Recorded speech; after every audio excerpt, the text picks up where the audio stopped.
Good afternoon, everyone. My name is Vineet and my class ID is 11. So now I'm going to demonstrate my ICP 4. So here we go. So this is my task. First question.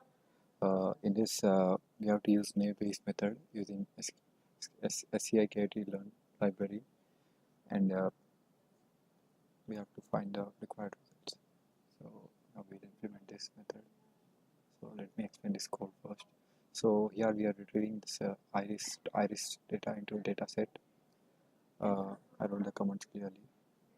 And now we are loading the data sample parts into X and features and samples into Y. Here I just tried printing some data of it, and now we are dividing. So let me explain this just train test fit method. In this test size is 0.2, which tells that 20% of the data will be used for testing, the remaining will be used for training. So we'll be split in that way. So here we are giving that model is defined. We are using naive-Bayes method, so we are defining with Gaussian naive-Bayes. So here we are splitting the training data into model. That is, it's like creating an equation for the required data. So here it's a probability for the like the data, correct data. Like with this we can tell that, like if it comes 90%, so every 90 predictions out of 100 will be correct. That's how the data science works. So defined to predict the data. So here we are predicting the data using the test data by prediction. This is so here we are finding the accuracy of the data using the accuracy score method. So let us try executing this. So the probability is 0.95. With this we can say that every 95 results out of 100 results will be correct. Predictions will be correct. So the accuracy of the testing score is 0.96. So it's almost good result we got. Like the testing data tested data is well suitable for the trained data. We can even try with the 30%.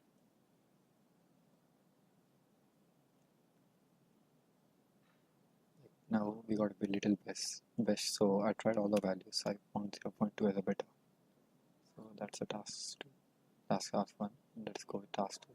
So task 2 is we will be using the linear SVM method using skit library.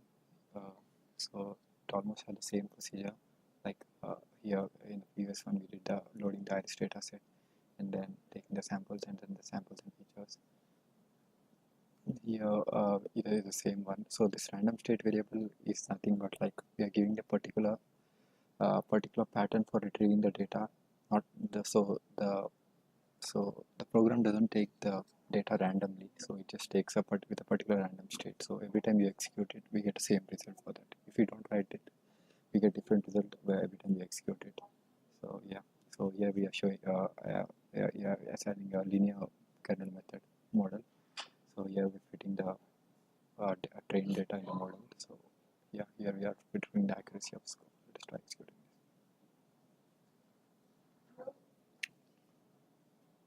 So even with this we got 0.966. So with this we can say that the first and two are almost the same. We are getting the same accuracy. So let us try this. And the third one. Even we are doing the same thing in this, but here we are comparing two SVM linear and SVM RBF kernel. So here we are doing the same thing, just getting the X and Y variable and then test size equal to 0.2, testing that and defining the model for linear kernel and RBF. Then we are comparing, we are printing both the things. So let us try this. Yeah, so the linear kernel is 0.966 as we saw in that.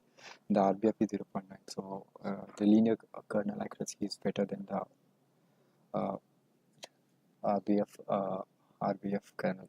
So that's it. Thank you guys.